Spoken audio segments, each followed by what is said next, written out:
But I learned a lot. And then in 2013, entered Lolo Rewards, which looking around, I see some early adopters here. Thank you for being loyal locals. So we launched our first mission-based company, Lolo, Locals Supporting Locals.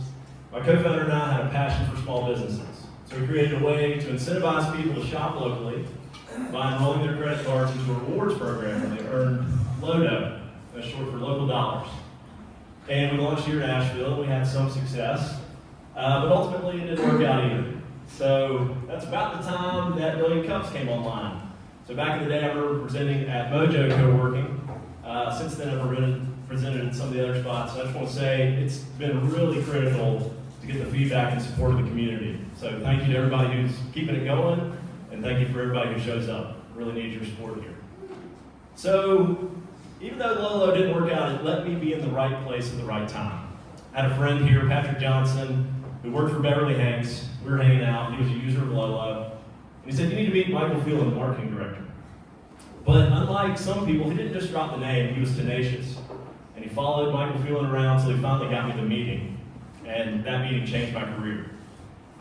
So Beverly Hanks had an engagement marketing program they weren't happy with. And they said, hey, can you innovate on this? I said, sure, let's give it a shot. And Michael and the owner, Neil Hanks, gave us a shot. It's really locals supporting locals. They gave a small startup a chance, and we were able to grow that nationwide. We've now sent, well, let me tell you how it works. So real estate agents, they're trying to stay in touch with their contacts in a meaningful way. So they enroll their contacts in the local gift of the month. And each month, a digital gift goes out by email. So think of a latte at the coffee shop or a pint at the brewery. Goes out, the recipient gets it, they feel great, and when they use it, which doesn't happen too often, we pay the small business 100%, no fees whatsoever taken out. So it's a really impactful way to stay in touch with your contacts while supporting the local community. And that was also about the time that we moved into Hatch, which was not only a great office, but there's a lot of supporting, so thank you to everybody who's involved with Hatch. It was such a big part of it. And we're in Elevate, so we're in the inaugural group of Venture Asheville's Elevate program. I see some cohorts there, Lee. So all these things helped us. You know, we're a product of our environment. And during the humbling phase, which you can remember, I didn't have a lot of support. We were kind of in isolation. But once we got that supportive thing, we took off. And now I'm proud to say that Lolo has delivered 1 million gifts in over 100 markets across the country, and we've infused over $3.5 million into local businesses. Yeah. Thank you. So I really attribute that to two main things. One, a supportive community member who saw an opportunity or he saw a chance to get us together. And then two, our willingness to be open to the market demands. We had to change, and we had to pivot. And by doing so, we helped further our mission. So another thing I learned in that time, the humbling phase, is I tried to be an inventor. Basically 7 different times, and it didn't work. It was only when I became an innovator that things took off. So you've got to know who you are. You've got to know yourself and what your strengths are. I'm not good at inventing. It turns out I'm actually better at innovating. So, enter unique places. I'm the executive director. I was brought on to do just that, to innovate and to disrupt the land conservation space. So a few quick definitions. We're a nonprofit, so everybody probably knows what that is. 501c means we give tax deductible gifts. We're not tax-like for-profits. And we're a land trust. We're a nonprofit that acquires and stewards land for the purpose of long-term conservation. And finally, conservation as a definition, the act of enhancing, maintaining, and restoring habitats while restricting development. One of the main tools we use for that, and I'll mention it again, is conservation easements. These are legal agreements that can be written up that go over a piece of land that prevent it from being developed. So, where I need your help this morning, as I try to push the envelope on being a nonprofit, I want to hear what resonates about our story, what gets you excited. Also, because we have to keep in mind the public optics, I want to hear any red flags, things that give you pause. So, why is this urgent? Why now? Why are we needed? Well, because North Carolina is on the rise. It has been ranked the #1 state for business for the last 2 years. It's got the mountains, the ocean, and it's got Asheville, right? It's an amazing place. And also, I just want a little experiment here. Let me see a show of hands if you're not native of North Carolina. So, welcome, we love having you, but everybody needs a place to live, right? So as we're growing and population's on the rise, I mean, Raleigh-Durham Triangle is one of the fastest growing areas in the country. We've got Apple headquartering here. It's only going up. People need places to live. So this map is what's slated for development between now and 2040, so a little over 15 years. Everything you see in red, which no surprise, it's all the major areas, but that's where the development's going. So if we're going to slow this down, we need an innovative approach. All right, so nonprofits in general, which I've learned in the last 18 months, are up against a lot of friction. They have so many challenges that the for-profit sector doesn't have. So I'd argue it's much harder. And, you know, I failed 6 times in the private sector, so, I mean, it's pretty hard over there, too. So, you know, being a nonprofit, it poses all kinds of challenges. Well, why are we a nonprofit? If we're trying to solve this urgent problem, why not attack it from the private sector? The short answer is that we have to be. In order to take conservation easements and hold them, we have to be a nonprofit. In order to get donations of land, we have to be a nonprofit. So we are required to be a nonprofit, but really only in the case of the legal entity. So I want to be a nonprofit who acts like an aggressive startup and bring that entrepreneurial mindset into our organization. So when we look out there are so many people fighting the good fight in North Carolina. I have so much love for this state. We've got people here from Mountain True. I'm sure we've got some other people around. These guys are tackling the big problems, and they're doing it so well. And so I really respect the work that everybody's doing. What we're trying to do is find a place in the market that's not being served. I don't want to be competition with anybody. See, while they're doing great work, they're kind of competing for the same pool, and they're doing a lot of the traditional projects. Well, that kind of creates the bloody waters of a red ocean. Oh, sorry, I jumped the gun there. So, where I see the opportunities with real estate developers, and right now there's a perception issue. There's a reason why real estate developers aren't on the scene. First is they think that conservation is unprofitable, but that's not true. There are many ways to get more than tax incentives. There's actually a lot of ways to get cash for land when you put it in conservation. Second perception is they're unwelcomed. A lot of developers feel like they're, doing evil. They're told by the environmentalists and the conservationists that they have to stop what they're doing, they're destroying the environment. So why are they going to come to a conversation when they feel like they're the villain? The third thing is conservation is complicated. It's always changing, laws, regulations. You basically have to be an expert to keep up with it. So they've just kind of given up on both sides. And so this is when people aren't going after everybody, that's created this red ocean scenario. Well, I'm not a red ocean guy. When this happens, everybody loses, right? I feel like people on both sides are dropping the ball. Developers could be looking at more conservation opportunities, but the nonprofits could be giving more services and befriending these developers. So everybody's losing, development's tearing up habitat, and our good friend here, the beaver, has to go looking elsewhere, right? Well, I got a lot of respect for beavers. I don't know if anybody lives out in the country, they're a nuisance, but they're incredibly resourceful. And they're what's called an ecosystem engineer. That means they change their environment to the conditions in which they can thrive. So I want to bring that same approach to what we're doing and shift our environment, change our orientation, and start working with land developers in a way that we can all thrive. So by doing so, we enter a blue ocean, there's no competition, and by using this entrepreneurial mindset, this startup mentality, we're going to work our way upstream to get to the headwaters of development. We want to be there at the onset of a project, to be in the conversation, to look at the master plan, to see what all the opportunities are, so that we can bring these solutions to these developers, find alignment. Now, the challenge is we've got a weary target, right? They don't want to enter the conversation. So you got to speak their language. And the reality is that language is money. That's it. So I want to come to them on their own terms. And luckily, we've now got a story to tell. So outside of Wilmington, Southport, Brunswick County, one of the fastest growing areas in the state, we've been working with a developer there for the last 6 years, C.F. Smith. And we've been able to pull together a project on a 2,500 acre plot of land, which you can see here, and we're saving nearly half of that, 1,000 acres. It backs up to 6,000 acres around it. This is landscape scale conservation in prime habitat for Venus flytraps. It's one of the few places they grow. Red cockaded woodpeckers, endangered animal. The longleaf pine, our state tree. So we were able to work with them on a multi-phase plan. The The first phase was they donated high-value lands for tax write-offs. So this is on a kind of a later phase of the project. Everything north of that red line essentially is where they started donating the land. You can see in yellow. And then this past year, we won the third largest grant in the state, $3.5 million to buy the surrounding land from them. So everything in green there. So this $5.5 million, the majority of it is in cash. The rest is in tax incentives.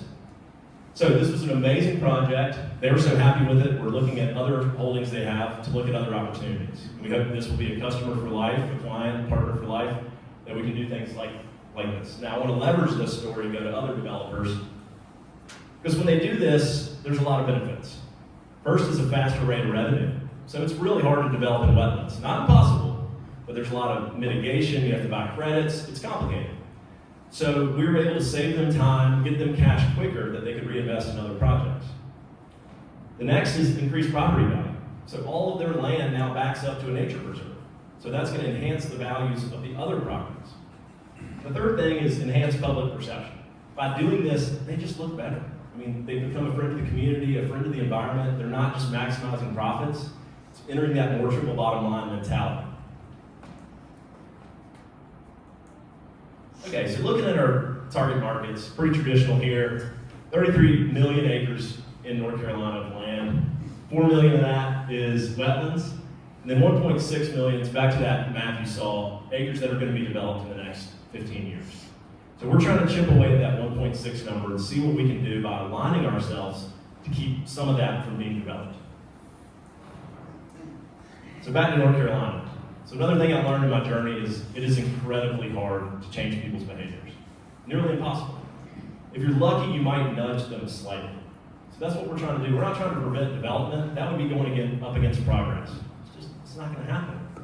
I want to be real about it. But what we can do is shift that behavior slightly to where developers are now looking for a more impactful way to develop. Better for them, better for the community, a more harmonious development. So, recap why we're the guys to do it. One, that entrepreneur mindset. We were founded by an entrepreneur, we're led by a board of entrepreneurs, and now we're run by an entrepreneur. Second thing is developer alignment. We're not opposing the developers, we're going to shift our orientation where we're coming to them. We're befriending them, we want to work with them. Third is optimize operations. For all the years in startups, I'm bringing all that technology, all those tools over so that we're incredibly efficient. We can deliver a premium service, but with a very small team, keeping our costs very efficient. And finally, we have a self-sustaining revenue model. Just because we're a nonprofit doesn't mean we have to act like one. We charge a premium for our products. We deliver a premium service at fast speeds. We want to pay premium rates to our employees so we can hire the best talent. And so we're project funded. So we're not spending time and energy on large capital campaigns. We're spending time on working for adding value to our clients. So how do you guys fit in? Well, first off, we'd love for you just to join our mailing list, do the QR code, jump on. We've got it segmented so you can keep in touch about opportunities, ways to get involved. Second thing is introduce us. So this is what's really important. If you're looking for ways to get involved with a local nonprofit, ways to volunteer, I challenge you to find us a real estate developer or a real estate agent who works with the developer or a landowner. And don't just send a name, but do like my friend Patrick Johnson and get us the meeting. Dude, that's the hard work, right? Everybody can give names, but we all know getting a cold call from a random person, it just doesn't work. So I would love your help in getting the meeting. If we go so far, who knows? You might save a habitat for an endangered species by doing so. And the third thing is join us. We're trying to grow our board. So I'm interested to talk to people who have a passion for entrepreneurism and the environment. I'd love for you to talk to me. We want you to get involved. Thank you so much.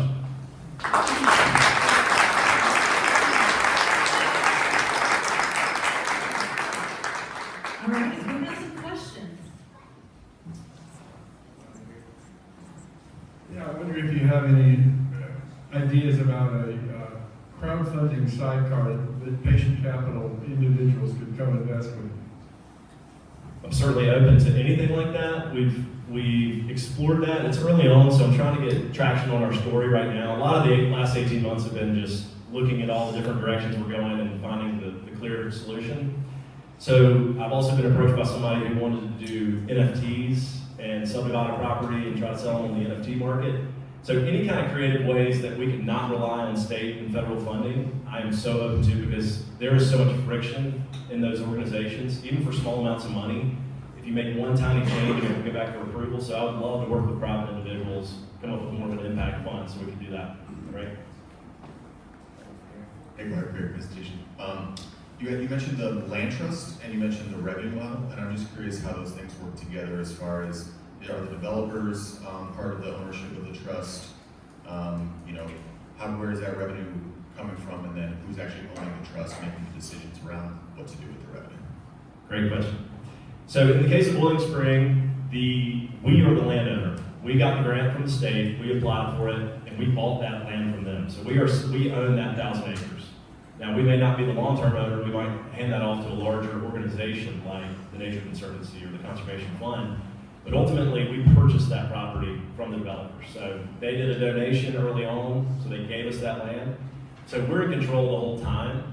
There are examples where the landowners want to retain control of the land, but they donate the easement, or we buy the easement from them. And then it's our job to steward that easement, meaning we're gonna monitor it, make sure there's no violations, people aren't developing it, cutting down trees where they're not supposed to. But so far, we do not have any investment into the organization from private capital. Here we go. Here we go. Hey, Clark. Good to see you. Nice to see you too. Thank you. It's awesome to witness the evolution of you over time, right? And I'm really proud to know that you're doing this work in our state. Thanks for doing that. I really appreciate that. I meant to say I've shifted from my stockholders to my stakeholders, which is all of you guys, the residents of North Carolina. So I appreciate it. It's not easy work. Yeah. So let's see. I have a couple of thoughts. One is about private corporations and if there's any interface between you all and them. One in particular, Tim Sweeney from Epic Games, has bought and put into conservation over 50,000 acres in the state, most of them in the Blue Ridge Mountains. Epic Games is huge, with Apple coming here, with other corporations that have moved to Asheville and made efforts to improve the land around here. I'm curious how you all are interfacing with them. At the moment, our founder of the nonprofit has a relationship with Tim, and they've done some projects together. We have not done anything within Unique Places. We did win a grant to do a VR platform to create digital assets for, it was a long-leaf pine. That ultimately couldn't be monetized. It didn't go anywhere. And my daughter's here in sync because she was on a 2-hour delay, so she's learning a little something. So, he is probably the most popular name or target in the state. Everybody's trying to get in touch with him. So I'm waiting for the right time and it's got to be an organic fit. Part of my initiative, the low-hanging fruit is going to be the real estate developers themselves, but also a lot of the foundations and private companies. Something I did not mention was, there was a similar situation in the early 2000s with the military. And it was always seen as a non-traditional conservation partner. Everybody said, the military is destroying all these wetlands for bases. But then in 2002, Congress approved the ability for the military to partner with conservation groups. And since then, they put over $1 billion into conservation and saved over 1 million acres. So that's kind of a great analogy of, sometimes there's taboo partners, or you can't talk about these things, but when you push through that, it can have great results. So the public-private partnership to me is a really exciting model. It's just still a little ethereal at the moment. If I can help with the VR project, let's go on that theory.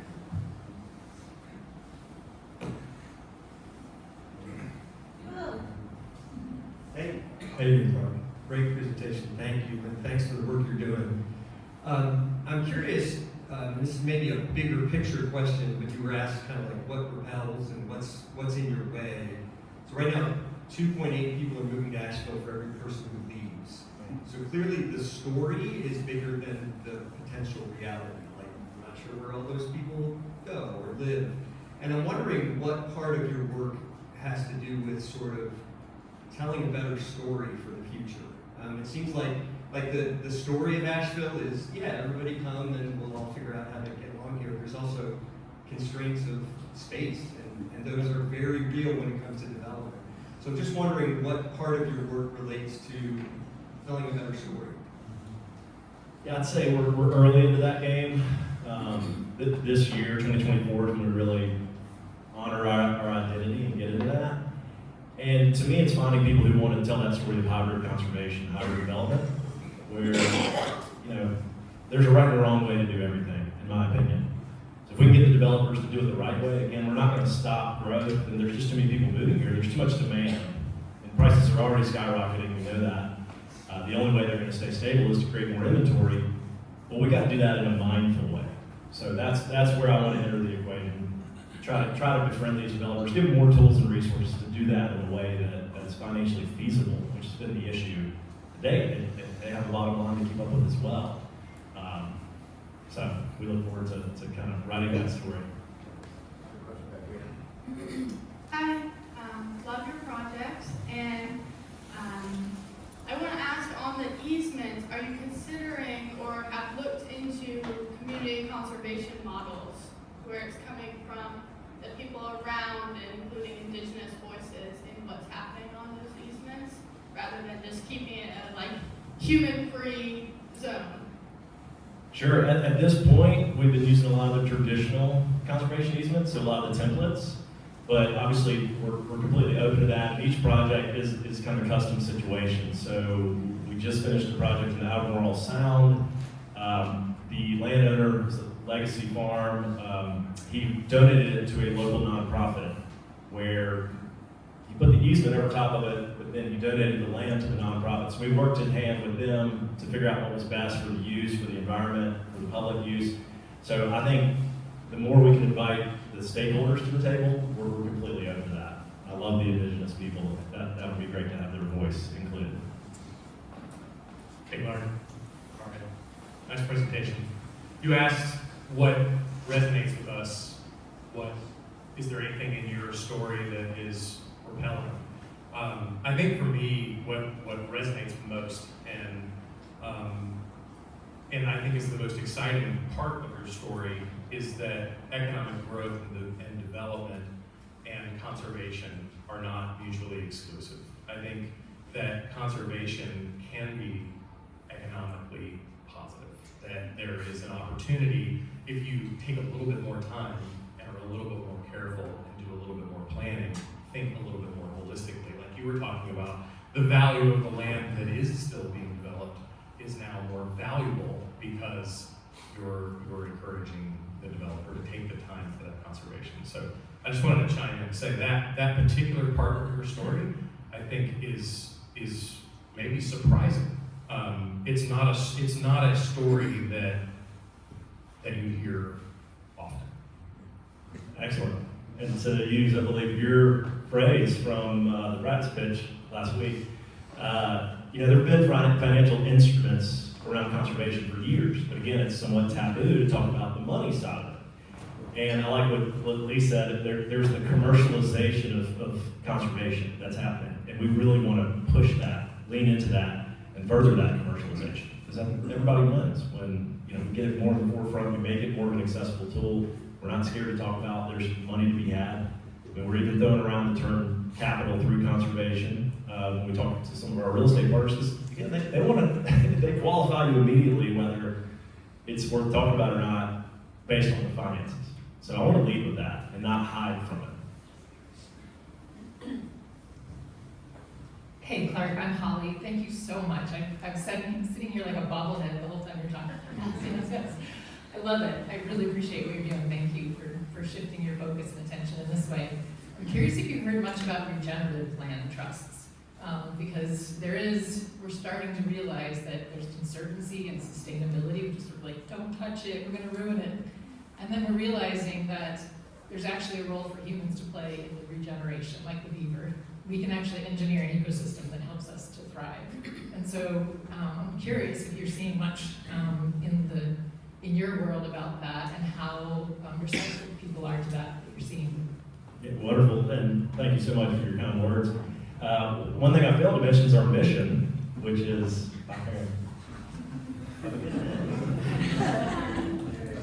thank you. One thing I failed to mention is our mission. It's restoring and conserving high quality aquatic resources. We say high quality because a lot of times it's the quality of what's being protected is not brought into question. So someone will brag about protecting 1,000 acres, but it's a degraded wetland. So we want to make sure that we're bringing that wetland up, working with restoration companies, getting it to its highest function, then conserving it. And it's great that you mentioned regenerative. So carbon sequestration, there's a big market for that now, just like wetlands mitigation credit.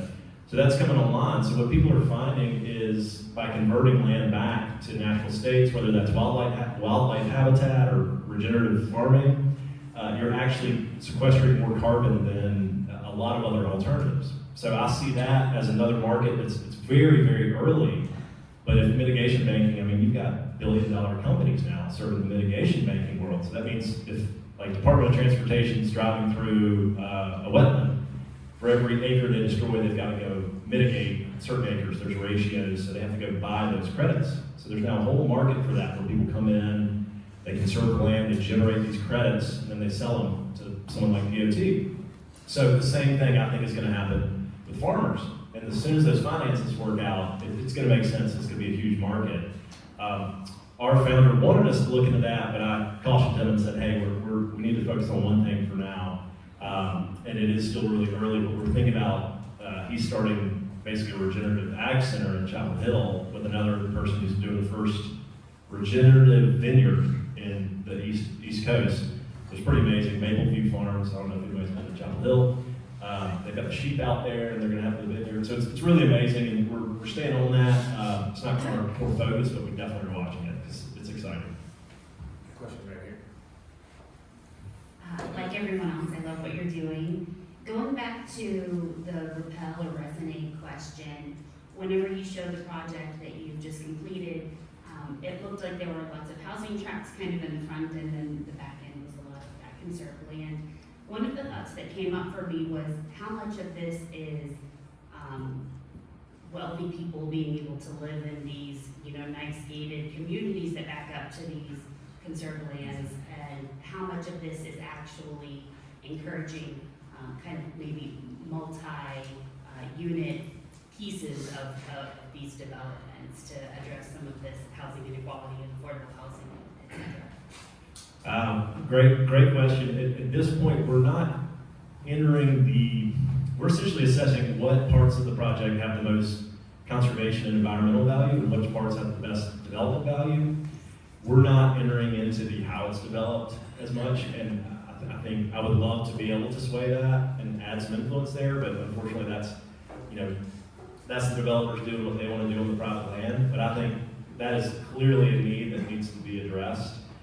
For now, we're really just trying to carve out, okay, what makes sense to conserve, where can we get value for that, and really focus on the part we can control.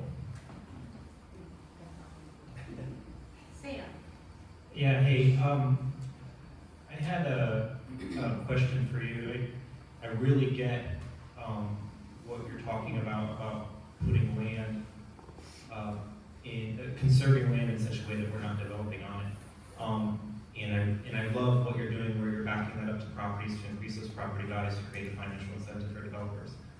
I'm in the architectural space, specifically passive sustainability in architecture. And one of the battles we're fighting is that the financial incentives for developers is contrary to how we would like to see our buildings built and how we would like to see people living in them and interacting with them. So a question I have for you is, I think our industry has been too focused on the material industry and not focused enough on how we're being stewards of the land that we're on. And I'm curious, as somebody who's a conservationist and not necessarily a builder and architect, where do you see the possibilities for employing some of the principles of land conservation in our developments as well, in terms of how we're building our buildings, how we're creating financial incentives to shift how we build our buildings and to shift how we interact with our buildings in a way that's not just less destructive, but is actually a net positive for where they're being built. I love that, and great industry to be in, and very important. And I think this, to me, seems like an opportunity to do more of a joint venture where we approach with a kind of a package deal where we can essentially productize adding in conservation incentives so that when they're looking at a property, they're looking at everything from the building materials and how the building's being built, but where they can get certain incentives on how they place the buildings, how they work with the land. So again, this gets into that headwaters conversation. The further we get upstream in the conversation, before the ground's broken, before the even subdivision happens, that's where we can start adding ideas and create influence. So I'd love to chat further with you offline, see if there's ways, are these clients, is it potential, or is the land already developed, it's already spoken for? Because it is going to be hard. A lot of the incentives, a lot of the instruments are designed around preventing development. You get the more aggressive development is in the area, the higher the value. It's a lot of appraised value, so you're looking at what the land was worth before and after you put the easement on it. And some of those require certain critical mass, but there are some projects that can be much smaller as well. Is it okay to follow that up? Please. Have you seen anybody successfully use some of these easements that you're creating for things such as gray water retention, things that actually provide value to the buildings that are adjacent to the land, as opposed to them just being, pretty parcels of land? At this point, I don't have a lot of stories for that, but I think we could easily find some.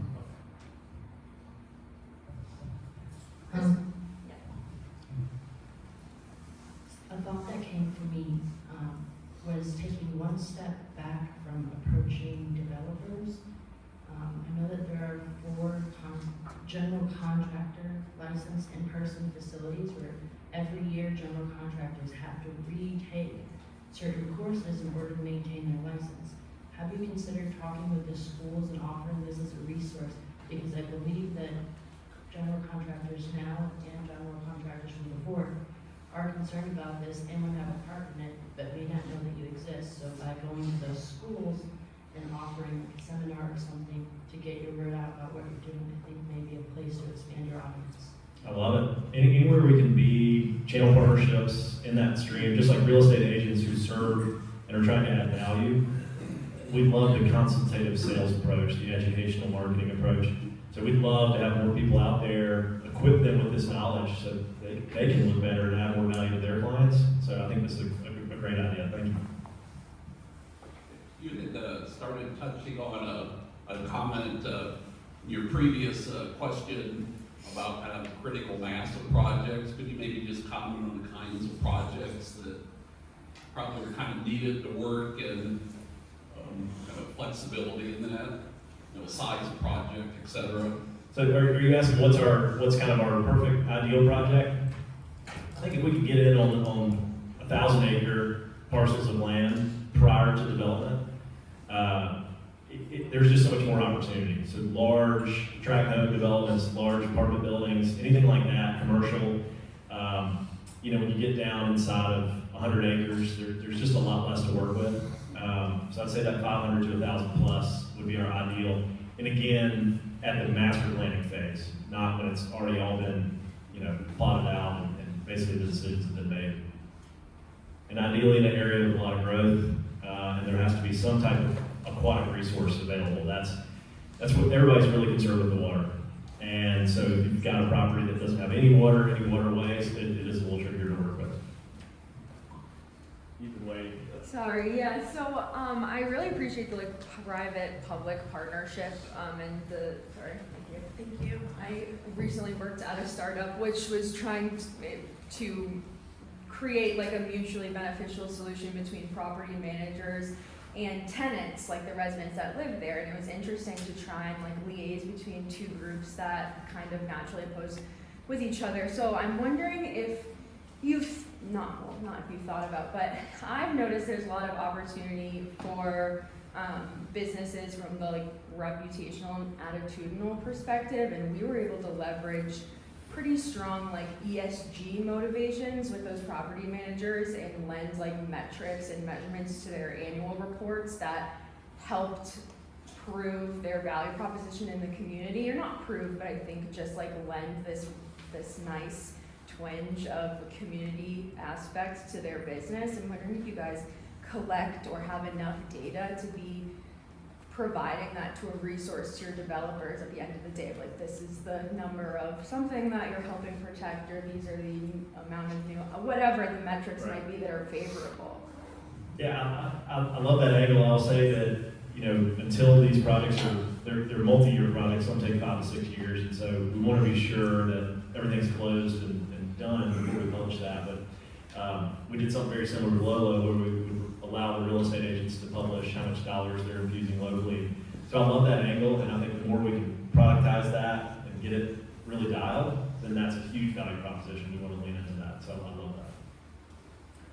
Yeah. So you talk about introducing you, and when we talked about like the mixed income housing and some of those other kind of community economic development ideas, it sounds like it's coming back to those questions are around who the developer is. Is that so? Have you, is there alignment before? Are you guys seeking aligned real estate developers, like public interest projects here locally, or any of kind of similar type groups that might be looking to do those larger scale projects, or do you need introductions on that side of it? Yeah, looking for introductions there as well. It's a new market that I haven't tapped into very much, so I don't have a lot of social equity in that space to play off. So I'm open to all introductions. The more conversations I can have at this point, the quicker I can find our place. Hold on. Here's a question. Oh, that's all right. I mean, whatever order we want to do it in. But this question is kind of about like how you guys are quantifying success now and how you might want to quantify success later. And I apologize if you addressed this. I did join late. But I can imagine a world, right, where like the sort of top line metric is just like raw number of acres under conservation. But I can also imagine a world where you are weighting certain acres as being more valuable than others. Perhaps it's more valuable if it's near a dense population area, because then more people can enjoy the conservancy. Perhaps it's more valuable if it's slightly developed in a way such that there's like walking trails and people can actually go use the thing.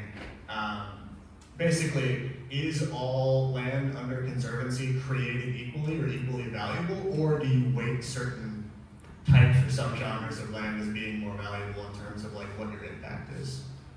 That's a great question. I mean, for public optics, it's tough to get too complicated just because a lot of people don't understand the metrics. So, like pretty much everybody, we definitely use acres, but we also use linear feet conserved, linear stream footage, which is a big metric. And so, but I would love to have more detail into that, so we have kind of global metrics that we can dive in and see that, because we certainly quantify things internally more based on the economic value and the quality of the, say if it's a wetland, the quality of the wetland, the health of it. And we're also looking at that development pressure. And if we can pull something out of development, that's a huge win for us. Then the nature of the habitat itself, what species are there, what are we doing? So it's a tricky one. So I invite input on that. I think you've got good ideas, so I'm all ears there on what seems to resonate internally. Clark, I really appreciate the way you're staying focused on the thing immediately ahead of it rather than things downstream that could happen. I'm curious, you said you wanted a water element to it, and I'm wondering whether the Sackett Supreme Court decision that redefined wetlands was going to impact your ability to get some government money. That's a good question. It's still early. I mean, what it's going to do is make it easier for developers. So basically, there's a ruling that came out that said it redefined wetlands. So if wetlands are not connected by water, they become isolated wetlands, which means people can bulldoze them without as many restrictions as before. So this just means there's going to be more development pressure, which hopefully gives more opportunity to us to get funding for that. Now, I can't speak to whether it's going to be harder on a federal level yet, just because it's so new, but it's certainly has us worried because, again, it's just removed some of the barriers of friction for development. So it brings the urgency up. We have time for one more question. Who has the $1 million? Wow, I guess we summed it all up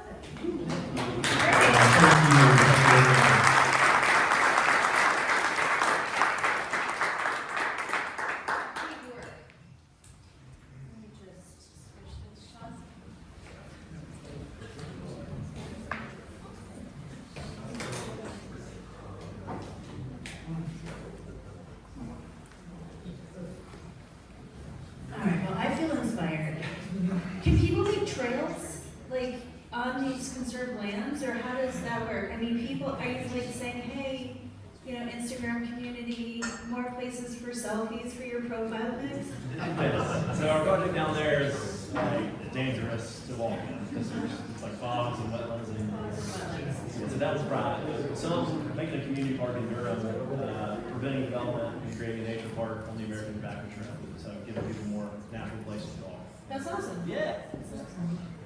All right, well, big thanks to our event sponsors. We have Charlie and Troy Ball, who generously donate the space each week, Inside Edge Consulting, Score, Mike Trufa, I think he had to cut out, but he's here each and every week. The Hatch Foundation, we have Eileen and Chris Bueller right there, so if you have questions, reach out to them.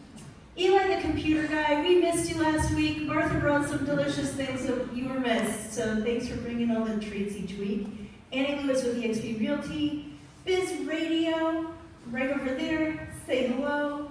Venture Asheville, Edward Jones, Hatch Works, WNC Biz, Business, they have the most kind of comprehensive business calendar if you're looking for other events to plug into.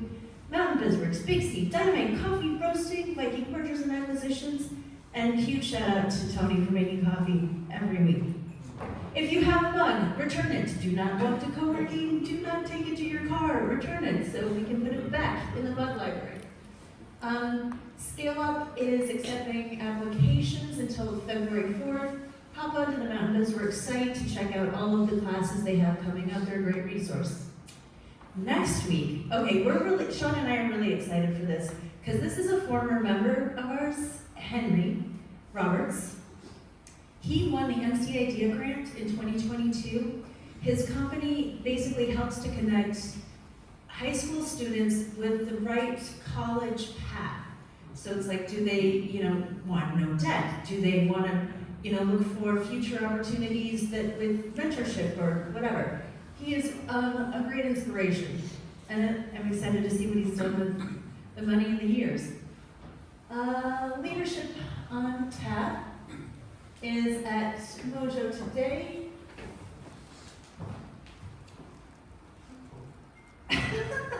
Venture at, this is a Jeff Kaplan thing, and this is really cool. If you've ever heard Jeff Kaplan talk about AI, he's super engaging, and that is on the 18th, which is tomorrow at 5:30. It's free.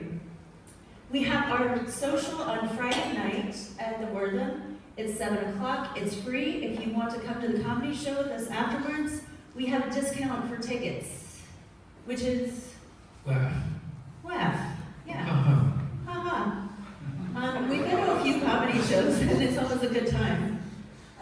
One time it was the Lazoom, one of the guys that owns Lazoom, he was like just heckling like crazy, and I don't know the last time I've laughed that hard. The NC Idea Grant Info session will be happening on the 25th, and it is at the Mule. So in the past, we've done it at 1 Million Cups. We're really excited to have Henry here who won the grant. Then you can go to the info session the next day. And on the 26th, we have the NC Sustainable Business Council 7th Annual Business and Sustainability Awards Luncheon at New Belgium Brewery. One last thing, Annie, who had to duck out, she is doing a community social at Marquee on Thursday from 4 to 5:30, totally free. Go and EXP with Annie Lewis. All right, wow, that was a lot. It's busy again. So here we are. Thank you all for coming. We'll see you next week and have a great day. Go warm up. Let's all. I also want to say thank you for sticking it out in this chilly room. We'll have the heat back working again next week.